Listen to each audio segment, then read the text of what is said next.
Hello and welcome to the Happy Little Futures podcast. I came back and started the podcast again the other week and then I haven't done anything since. But you know what? I'm going to give myself a little bit of grace. It's hard getting back into things and it's hard being a parent. So sometimes it's going to be sporadic and let's just let that be now. So last time I gave you a brief download of what had been happening in our lives for the past year. This past month, I can't actually remember exactly when I did the last one, but this past month I've been doing the adult meditation course with the lovely Angie from Stratford School of Meditation. So I'm soon to be offering full adult sessions. I've been getting stuff up and running with getting I've got a parents meditation coaching session coming up.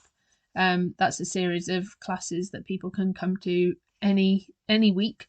That's in Northfield in Birmingham. So I'm looking forward to that. And then I've been getting together my Helping Children with Mindfulness course, which is an online course that any of you can join in.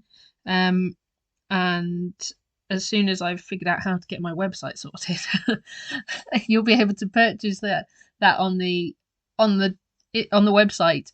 But in the meantime, it's just a case of emailing happylittlefutures@gmail.com and we'll sort it out together. I don't know why I seem to have this mental block against getting the shop set up every time I try to get the shop set up on the website, something happens and then I can't do it, and then it's another week before I get round to it, and then something else happens, and you know what it's like. Isn't that just life and what happens? So anyway, so that's where I've been at. I've been a lot more active on socials, and today I was like, right, I'm going to do a why do I think that all of this is important thing on my socials. And when I went to do it, I realised that actually I need to say it out loud first, because it's the sort of thing that I will be talking to someone and I can quite happily stand there and go, look, this is what I'm doing and this is why I'm doing it. And it just flows. Whereas when I actually sit down and think about it and write it, it's just hard. It's not me. It's not that easy to do. And it's something that I feel is so important that kids have access to mindfulness and meditation, and that families and just communities in general have access to. So I was like, no, I've got to get this right. So I thought, well, now's the time.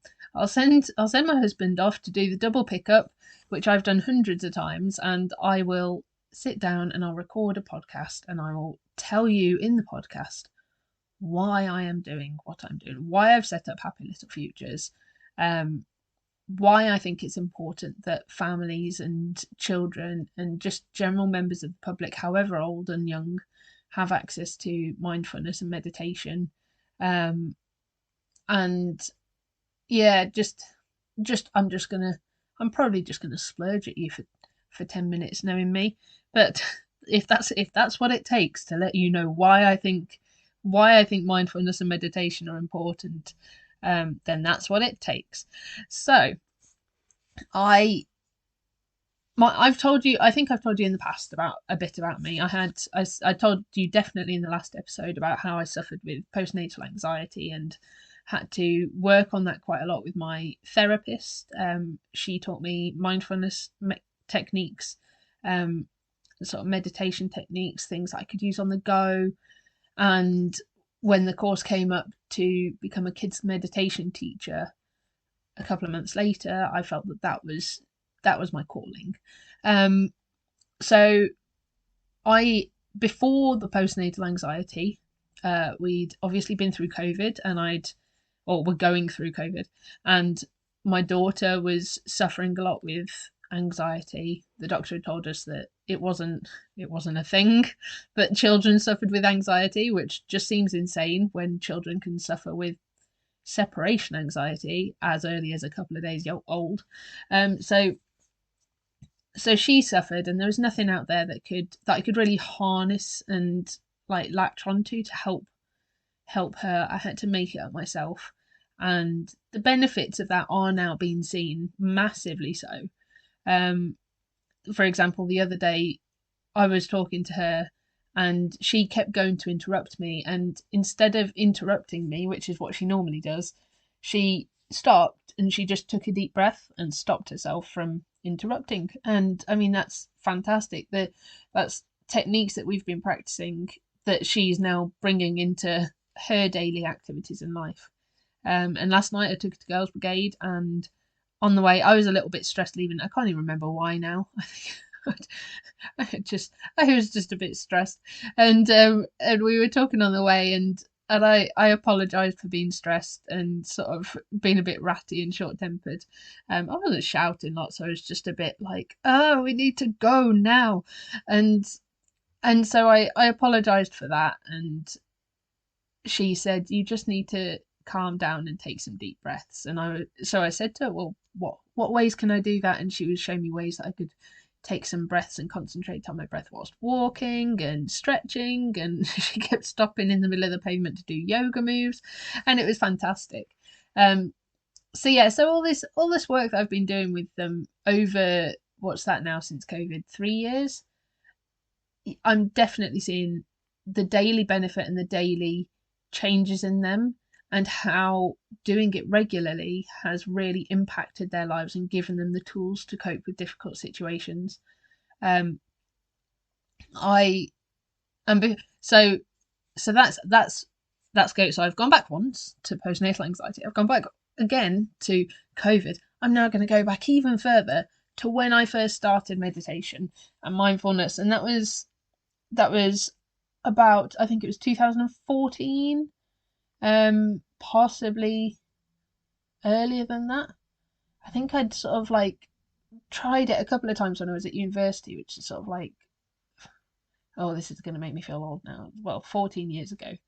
Um, but definitely 2014, I think it was. We had a bug infestation in our new rented house. We'd just moved house up to Yorkshire. I was on my own, and I switched the light on. I'd been away with work for a couple of nights. My husband was still away, then just boyfriend.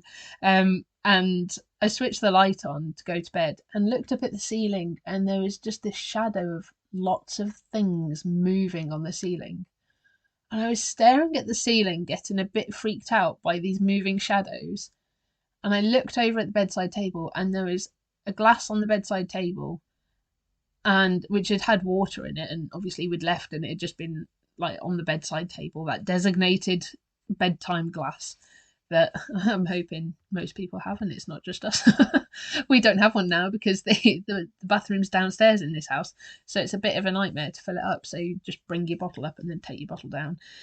Anyway, I digress. So I was looking up at this thing, and I looked over at the bedside table. There was the glass on the side, and crawling all over it were these tiny, tiny, tiny bugs. The dog's about to come in and make a lot of noise. Nope, she's going out again. I've obviously freaked her out by talking to myself. Anyway, so there was all these tiny, tiny, tiny bugs. I mean, like less than a millimeter, half a millimeter big. They were tiny, but there were thousands of them crawling on this glass, and it was absolutely revolting. I wouldn't say I have any particular fears, but bugs like en masse is a big no for me. Ants nests and all that sort of stuff, they just make my skin crawl. Even now I'm like, ugh. So yeah, so that's why it so that then spiraled. So there was all these bugs. There was no one in York. I didn't know anyone in Yorkshire at that point.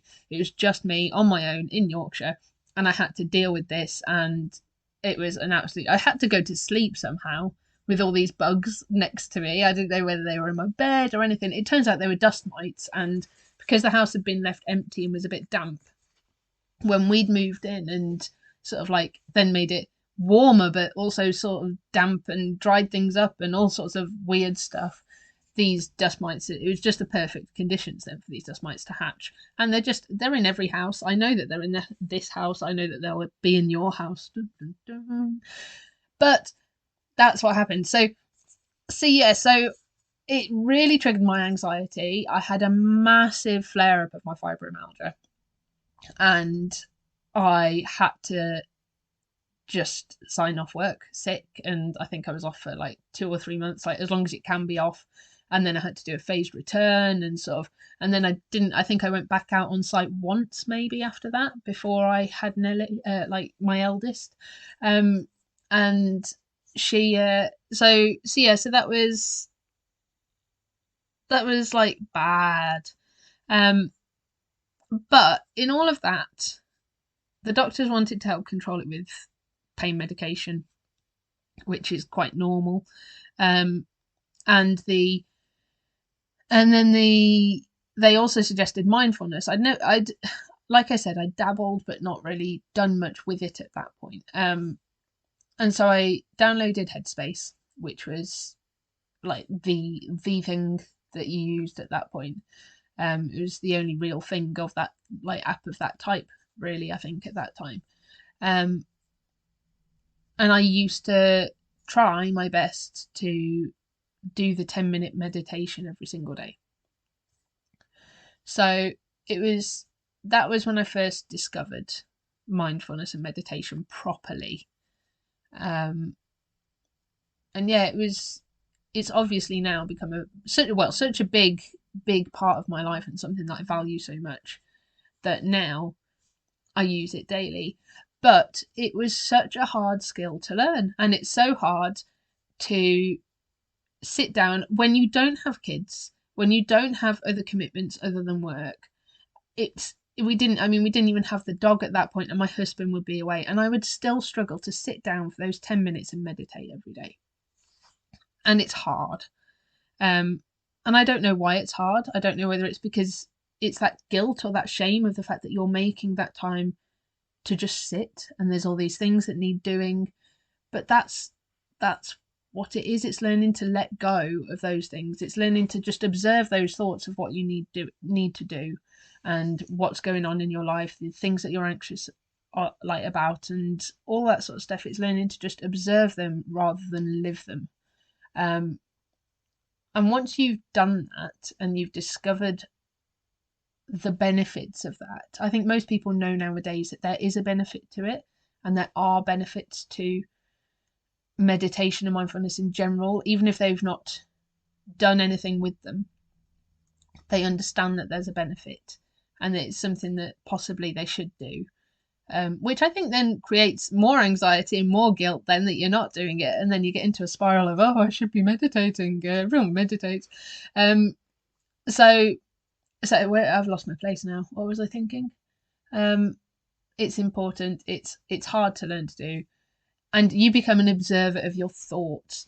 So it's a hard skill. It's very hard without anyone to hold you accountable. It's very hard without little kids or dogs or anything else that needs doing other than one person's washing up and cleaning and like daily life. And I understand that. I understand that it's difficult to get into the habit of. And this is why I feel it's important that kids learn this skill, because it is a skill.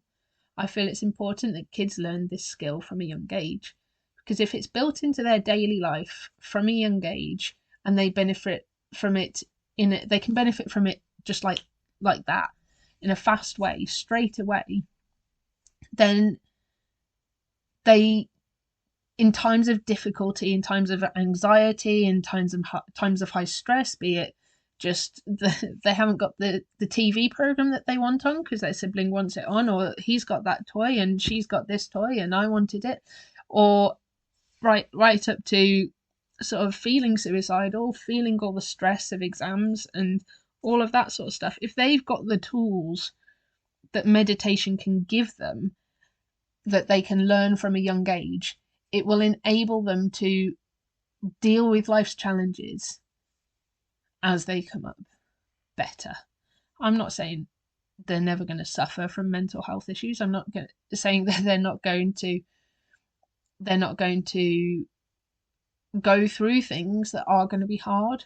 However, having those skills and those meditation and mindfulness tools in the back of their head that they can just pluck out of thin air at a moment's notice, come back to the breath, come back to themselves, observe the thoughts for what they are, which is a thought, which is something that I like. When I got told that in my therapy, that was like absolutely revolutionary. Was that these thoughts that I'm getting, these anxious thoughts, they're not they're not something that is there to like cause you pain and stuff. It's just like it's not actually going to happen. It's just a thought. And if kids can learn to breathe through and just step back for a second, observe the situation, observe where they're at, and then level-headedly or more in a more managed way approach the difficult situation, then that is going to give them a lot better grounding for life. I mean, to me, having the skills that meditation and mindfulness can give you is more valuable than like being able to count. From like my 2-year-old now, if she's getting stressed, I can say to her, let's do some breathing, let's take a deep breath, and I'll get my candles out on my hand or whatever, and we'll do a bit of breathing, and she goes, oh, okay. And she will bring herself back to her breath. She can't count to 10 properly, but she can breathe and bring herself back to herself in those moments, so then we can approach the difficult situation together as a team without that getting louder and louder and higher and well, what do you want? I don't know, I better, sort of thing that I know I definitely had with with my eldest. And I'm not saying I don't have those moments. I definitely have those moments. We all definitely have those moments. But there is definitely something that giving the kids those skills from a young age can help them to go through those difficult situations, and help them to work through it themselves and become more aware of their emotions. And I feel it bonds us as a family more, having done this together.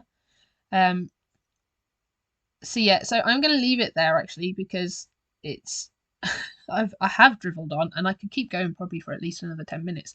So what I'm going to do is I'm going to leave you with that as a thought for this week. And I'm just going to let you sit with it.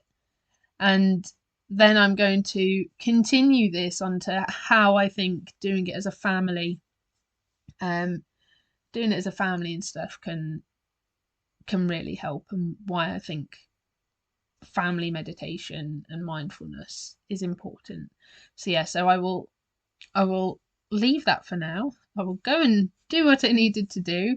And well, this is what I needed to do. I needed to just drivel on to you guys, I think. And then I'm going to I will come back to you next week. So with that, you guys have a lovely week, and I will speak to you later. Bye.